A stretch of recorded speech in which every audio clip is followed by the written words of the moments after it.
All right, guys, so today in front of me we have the Elijah Craig Barrel Proof Batch B522.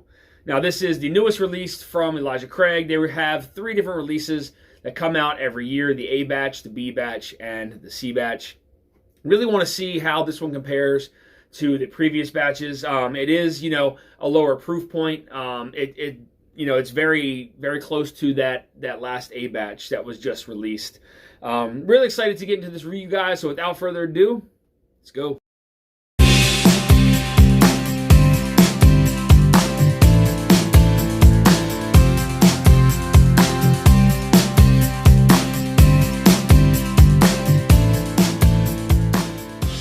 All right, guys, so as I said, this is the B522, which is the second release of the year. This one is age stated at 12 years old and comes in at 121 proof. Let's go ahead and get into the nose. Yeah, first thing, kind of very classic Heaven Hill. You get, some of those roasted peanuts, some caramel on the nose. Like the peanut is actually very, very present on the nose on this one. Just like kind of caramelized, a pretty rich caramel on the nose. I'm not picking up a lot of fruitiness there on the nose. I do pick up some cinnamon. There's a good bit of cinnamon on the nose with some of that caramel, some of that that roasted peanut in there. And a little bit further into the glass is when I pick up some of those some like burnt sugars and a little bit of toffee there on the nose. So a little bit of sweetness there further into the glass. Further away is like some of that like vanilla bean, that caramel, that roasted peanut. But there's definitely a lot of cinnamon on this one. Some cinnamon, some brown sugar. Again, that vanilla bean, some caramel, the roasted peanut, a little bit of some sweetness from some toffee. Pretty decent nose, guys. Go ahead and get into the palate. Cheers.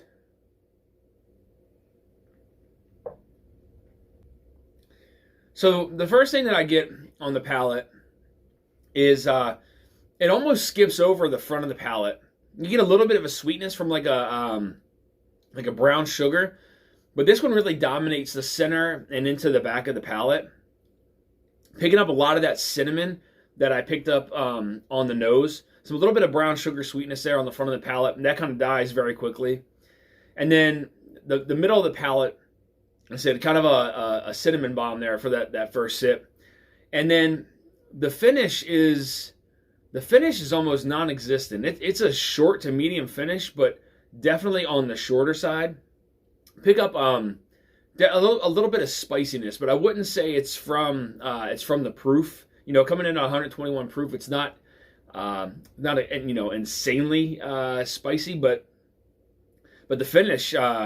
The finish just really just kind of died off. Again, a lot of those flavors just kind of sitting there on the middle and to the back of the palate. And it just goes away. Let's get into the second sip. So, on that second sip, you definitely still get some of that cinnamon there on the middle of the palate, along with like a little bit of maple there. Just a really little bit. Front of the palate, again, just a little bit of like some brown sugar sweetness, and then it just kind of disappears. Yeah, I mean, you pick up a little bit of like some black pepper in there too on the middle to the back of the palate with some of that cinnamon, a little bit of maple. And the finish is just, it's lacking on this one. I mean, comparing this to the last several B batches, this doesn't really stand up to any of them. It's missing that darkness, that richness, a lot of those like dark fruits that are in there. The savoriness of some of those like past B batches. I mean, these are the ones that everybody kind of looks forward to. And honestly, it's just I'm pretty disappointed with this one, to be honest. Let's get into the last sip, guys. Cheers.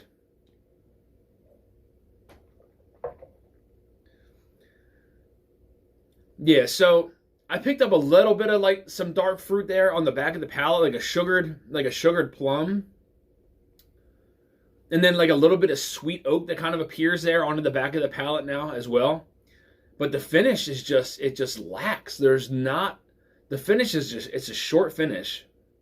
So again, front of the palate, some sweetness from some brown sugar, but then it's gone. There's not a lot happening on the front of the palate. It's mainly dominating the middle and into the back of the palate. And again, the middle, you get some cinnamon, a little bit of maple that sits in there, some black pepper on the middle of the palate. Then into the back, I get this sugared plum a little bit. Sugared plum, and then like a little bit of like some sweet oak, some oak tannins that pop up in there, but more on the sweeter side. And then the finish is just gone. I don't know, like I'm pretty disappointed with this B batch. Typically the B batches are, like I said, the ones that everybody kind of looks forward to, but it's missing that, that complexity, number one. Number two, it's missing the depth of flavor that you usually get from those B batches. The darkness that comes up from the B batches. Maybe because of it's a lighter proof that some of that stuff is a little more muted right now. But obviously I've let this open up a little bit and went back into it. Still very disappointing. Again, that depth that you're missing, that richness, how savory the B batches used to be, the long finishes on the B batches, like none of that exists in this bottle. In my honest opinion, I would take the A batch from this year over this B batch any day. It's not the A batch from this year reminds me of the old Elijah Craig's. This is just it's a miss in my honest opinion. I think it's a miss. I'm not saying that it's horrible. There's a lot of nice flavors to it, but it's just it lacks what those last B batches had to offer. Again, that complexity, the depth and flavor, the richness. How savory some of those dark fruits that popped up in there are. It's missing all of it. It misses on the finish. So again, in my honest opinion, it's just, this doesn't live up to the past B batches. Is it a good bourbon? Yeah, it's a good bourbon. With how quick the finish goes, it does make you want to go back and kind of get, another sip. Get some of those, a little bit of dark fruit on there, a little bit of some sweet oak, a little bit of sweetness on there as well. But just overall, just lacks what I was looking for in this bourbon. I was looking for it to continue that legacy of those B batches, and it completely fell flat in my opinion. Again, good flavors, just not what I was hoping that it would be. Still a decent release here from Elijah Craig. So I want to thank you guys for tuning into this episode of Dusty Dan's Whiskey Reviews. And again, guys, just not a fan of this B batch. Again, some pretty decent flavors in it, just not enough to really wow me. Not like some of the past B batches from years past. It just doesn't live up to the legacy that those B batches had to offer, unfortunately. But guys, if you're looking for more reviews like this, make sure you hit the subscribe button, bell notification to be alerted of any upcoming reviews or live streams. You also find me on Instagram at Dusty Dan's Whiskey Reviews. And until next time, guys, stay dusty.